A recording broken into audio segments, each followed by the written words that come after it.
बोलो दुर्गा माता की जय बोलो दुर्गा माता की శ్రీ నవదుర్గ నవరాత్రి ఉత్సవ సమితి ఆధ్వర్యంలో ఈ యొక్క 25వ సంవత్సరం సిల్వర్ జూబ్లీ సందర్భంగా 65 అడుగుల విగ్రహాన్ని ఇక్కడ ప్రతిష్ఠించినందుకు ఇప్పుడే కొద్ది క్షణాల ముందు world toilet eco friendly Durgamata award Delhi నుంచి వచ్చి ఇవ్వడం జరిగింది. దేవేంద్ర జిఎస్ స్వామి గారు కూడా వచ్చారు. సో ఏంటంటే దీనికి అవార్డు రావడం కారణం కూడా purely eco friendly Durgamata, only గడ్డి మట్టి ఓన్లీ వాటర్ పెయింట్స్తోనే చేయడం జరిగింది. కాబట్టి ఇది ఒక నేను 6 నెలల నుంచి శ్రమించిన కష్టానికి ఈరోజు మీ భక్తులను చూస్తుంటే నాకు ఎంతో ఆనందంగా ఉంది. ఎందుకంటే ఇంత మంచి రూపం తయారు చేయడానికి నేను కష్టపడ్డ ఫలితానికి ఈరోజు మీ అందరు భక్తులు వచ్చినందుకు చాలా సంతోషంగా ఉంది. అదేవిధంగా ఈ అవార్డు రావడము మా బస్తీ వాసులు, మా అసోసియేషన్ సభ్యులందరూ నాతో ఎంతో సహకరించి ఈ యొక్క అవార్డు రావడం కారణానికి కూడా వాళ్ళు కూడా ముఖ్య కారణకులు అని చెప్పేసి నేను తెలియజేస్తున్నాను. మరియు నాట్ ఓన్లీ హైదరాబాద్, తెలంగాణ, ఆంధ్రప్రదేశ్ కాకుండా రోజుకి వచ్చి నాకు కలుస్తున్నారు.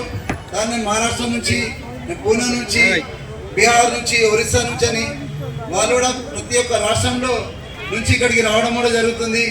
కాబట్టి మన వరల్డ్ బిగ్గెస్ట్ దుర్గామాత ఈరోజు ఒక ఇండియా లెవెల్నే కాదు వరల్డ్ లెవెల్లోనే పేరు వచ్చినందుకు మీ అందరికీ నేను ధన్యవాదాలు చెప్తున్నాను.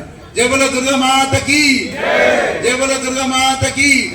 దీనికి శిల్పి నాగేష్ గారు నాతో ఎంతో సహకరించి ఈ యొక్క విగ్రహానికి కలకత్తా నుంచి 28 మంది కళాకారులు వచ్చి 45 రోజులు, దాదాపు 35 నుంచి 45 రోజులు శ్రమించి ఈ విగ్రహాన్ని తయారు చేయడం జరిగింది. కాబట్టి నేను ముఖ్యంగా జిహెచ్ఎంసీ డిపార్ట్మెంట్ వారికి ఈ యొక్క గ్రౌండ్ నాకు పర్మిషన్ ఇచ్చినందుకు, మరి పోలీస్ డిపార్ట్మెంట్ వారికి మరియు ఎలక్ట్రిసిటీ డిపార్ట్మెంట్ వారికి అందరికీ నాతో ఈ సందర్భంగా నేను వారికి కూడా కృతజ్ఞతలు తెలుపుతున్నాను. జై బోలో దుర్గా మాతకి, జై బోలో దుర్గా మాతకి. కొద్ది క్షణాల మహాఆరతి ఉంటుంది. స్వామివారి పూజా కార్యక్రమంలో పాల్గొని అనంతరమే కూడా అమ్మవారి కుంకుమర్చన పూజా కార్యక్రమంలో పాల్గొని మంగళహారతులు స్వీకరించి తీర్థ ప్రసాదం తీసుకుని రాత్రి 7:30 గంటలకు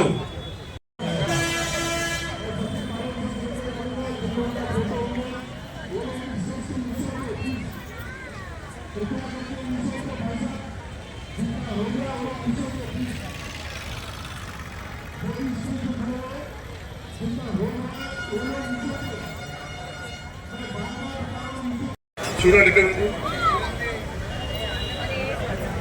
कुछ मीडिया चैनल वाले आए सो ओके